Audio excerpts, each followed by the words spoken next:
नमस्कार, मैं हूं अंकुर। आप देख रहे हैं सत्य हिंदी। एक नजर अब तक की सुर्खियों पर। बिहार विधानसभा चुनाव के दूसरे और अंतिम चरण की वोटिंग शाम 6 बजे खत्म होते ही एग्जिट पोल के नतीजे आ गए। मंगलवार शाम को जारी 7 एग्जिट पोल्स ने सत्तारूढ़ एनडीए को स्पष्ट बहुमत का अनुमान लगाया। इन एग्जिट पोल में बीजेपी नीतीश कुमार की अगुवाई वाले एनडीए को 130 से 167 सीटें मिलने का पूर्वानुमान है, जबकि विपक्षी महागठबंधन को 70 से 103 सीटें मिल सकती हैं।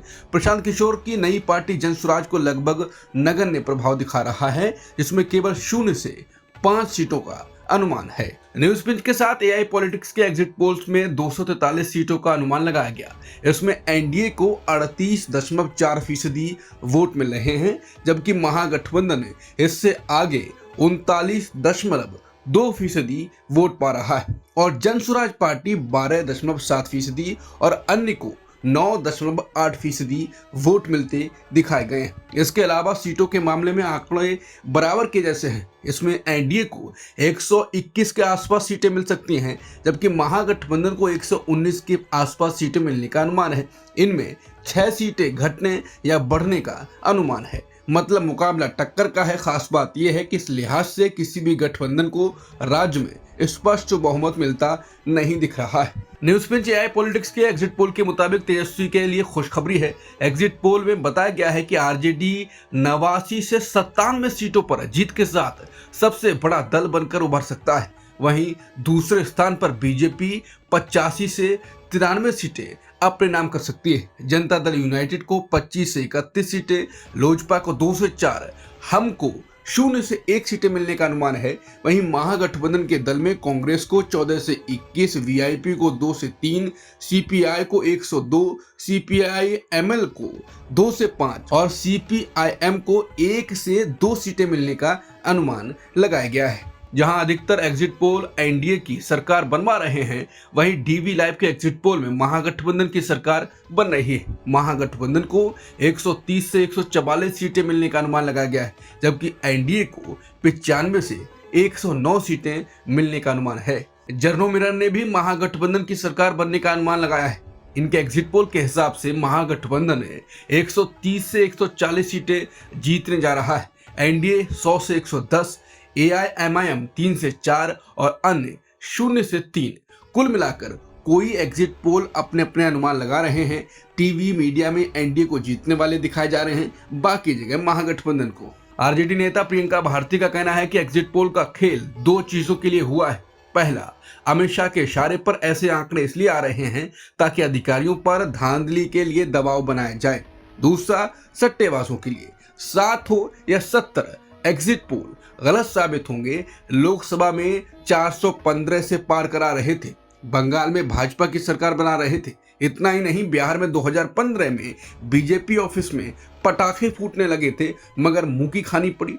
तेजस्वी जी का मुख्यमंत्री बनना पत्थर की लकीर है, इसे अब मिटाया नहीं जा सकता। इसके अलावा आरजेडी नेता कंचना यादव ने कहा कि अमित शाह मोदी जी कह दें 400 पार तो एग्जिट पोल आ जाते हैं 400 पार। हम अपने एग्जिट पोल के हिसाब से जीतने जा रहे हैं। पूर्व बीजेपी नेता और केंद्रीय मंत्री रहे यशवंत सिन्हा ने एग्जिट पोल पर तंज कसा। उन्होंने कहा कि बिहार विधानसभा चुनाव के एग्जिट पोल सब गलत हैं। मेरे सर्वे के मुताबिक एनडीए कम से कम 200 सीटें जीत रही है और महागठबंधन का सफाया हो रहा है। अगर मेरी भविष्यवाणी 14 नवंबर को पूरी तरह गलत साबित हो जाए तो उसकी जिम्मेदारी मेरी नहीं होगी। समाजवादी पार्टी नेता रामगोपाल यादव ने कहा कि सारे एग्जिट पोल प्रायोजित हैं। लोकसभा चुनाव के समय से यूपी में समाजवादी पार्टी को 1 सीट दे रहे थे और सपा जीती 37 सीटें। बिहार के एग्जिट पोल्स अधिकारियों पर मनोवैज्ञानिक दबाव बनाकर बेईमानी कराने की नीयत से निकाले गए। महागठबंधन के नेता कार्यकर्ता डिमोरलाइज ना हो, तेजस्वी ही मुख्यमंत्री बनने जा रहे हैं। ईवीएम की निगरानी करें और काउंटिंग में अत्यधिक सावधान रहें, वोट चोरी ना होने दें। दिल्ली के लाल किले के पास हुए कार धमाके में अब तक 13 लोगों की मौत हो चुकी है। बुधवार सुबह तक जांच की जिम्मेदारी राष्ट्रीय जांच एजेंसी यानी एनआईए को सौंप दी गई है। शुरुआती जांच में यह पता चला है कि कार में सिर्फ एक व्यक्ति मौजूद था। बताया जा रहा है कि वो पुलवामा का रहने वाला एक डॉक्टर था।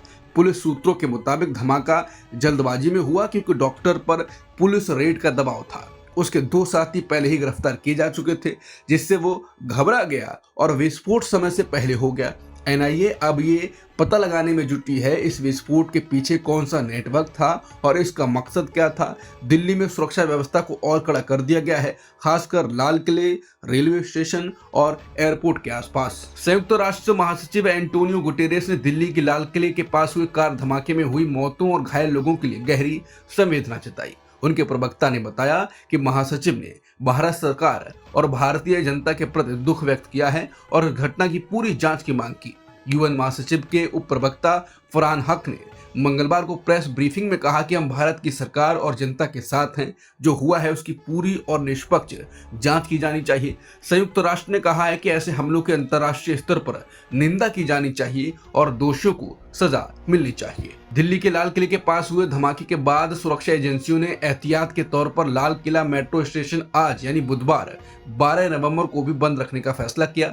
दिल्ली मेट्रो रेल कॉरपोरेशन यानी डीएमआरसी ने सोशल मीडिया प्लेटफॉर्म एक्स पर पोस्ट कर बताया कि सुरक्षा कारणों से लाल किला मेट्रो स्टेशन आज भी बंद रहेगा। बाकी सभी मेट्रो स्टेशन सामान्य रूप से चल रहे हैं। बॉलीवुड अभिनेता गोविंदा को देर रात तबीयत बिगड़ने के बाद मुंबई के जुहू स्थित क्रिटिकेयर अस्पताल में भर्ती कराया गया। गोविंदा के कानूनी सलाहकार और दोस्त ललित बिंदल ने बताया कि 61 वर्षीय अभिनेता घर पर बेहोश हो गए थे, जिसके बाद उन्हें अस्पताल ले जाया गया। बिंदल ने कहा कि गोविंदा जी ने शाम को मुझे फोन किया था, मैं उन्हें तुरंत क्रिटिकल हॉस्पिटल लेकर आया। फिलहाल वो डॉक्टरों की निगरानी में है और कई टेस्ट किए जा रहे हैं। अब तक की खबरों में इतना ही। बाकी खबरों के लिए बने रहिए सत्यहिंदी.com के साथ।